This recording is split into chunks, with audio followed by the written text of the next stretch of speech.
Brought to you by Penguin.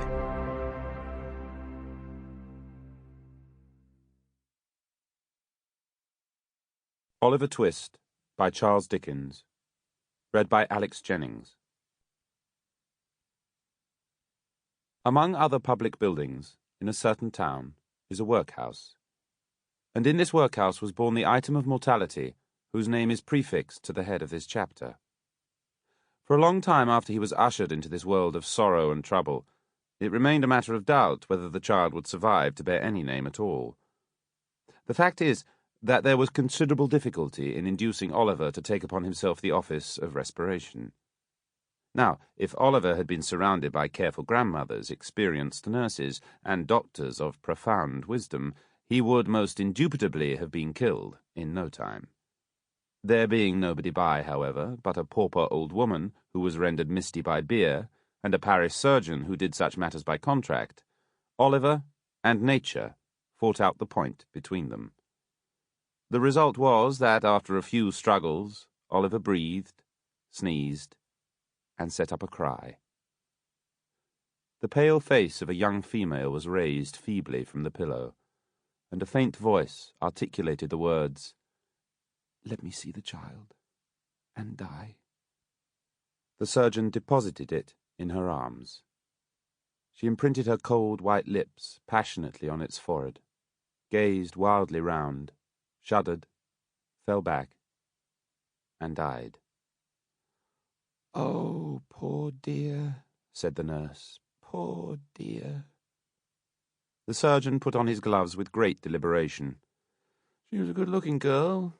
Where did she come from?" "She was brought here last night," replied the old woman. "She was found lying in the street. She walked some distance, for her shoes were worn to pieces. But where she came from, or where she was going to, nobody knows." The surgeon raised the left hand. "The old story," he said. "No wedding ring. Good night." The medical gentleman walked away to dinner, and the nurse sat down before the fire and proceeded to dress the infant. Oliver cried lustily. If he could have known that he was an orphan, left to the tender mercies of church wardens and overseers, perhaps he would have cried the louder. Oliver Twist's 9th birthday found him a pale, thin child, but nature or inheritance had implanted a good sturdy spirit in Oliver's breast.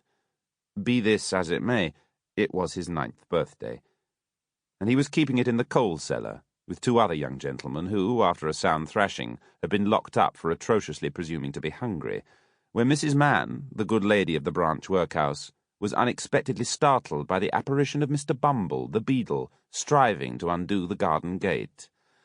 "Oh, goodness gracious, is that you, Mr. Bumble, sir?" said Mrs. Mann, thrusting her head out of the window. "Susan, take Oliver and them 2 brats upstairs and wash them directly." "My heart alive! Mr. Bumble, how glad I am to see you, surely." Mrs. Mann ushered the beadle into a small parlour, and deposited his cocked hat and cane on the table before him. "Now, don't you be offended at what I'm a-going to say," observed Mrs. Mann with captivating sweetness. "You've had a long walk, or I wouldn't mention it. Now, will you take a little drop of something, Mr. Bumble?" "Not a drop," said Mr. Bumble, waving his hand in a dignified but placid manner. "I think you will," said Mrs. Mann. "Just a little drop, with a little cold water and a lump of sugar." "What is it?" inquired the beadle. "Why, it's what I put into the blessed infants' daffy when they ain't well, Mr. Bumble. It's gin, Mr. B." "You give the children daffy, Mrs. Mann?" inquired Bumble. "Oh, bless 'em, that I do, dear as it is," replied the nurse. "I couldn't see 'em suffer, you know, sir."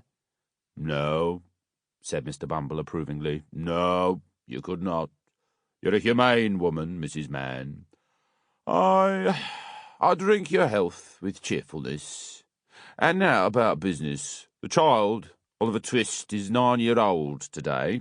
"Bless him," interposed Mrs. Mann. "And notwithstanding our offered reward of £10, which was afterwards increased to £20, said Bumble, "we have never been able to discover who is his Sample complete. Ready to continue?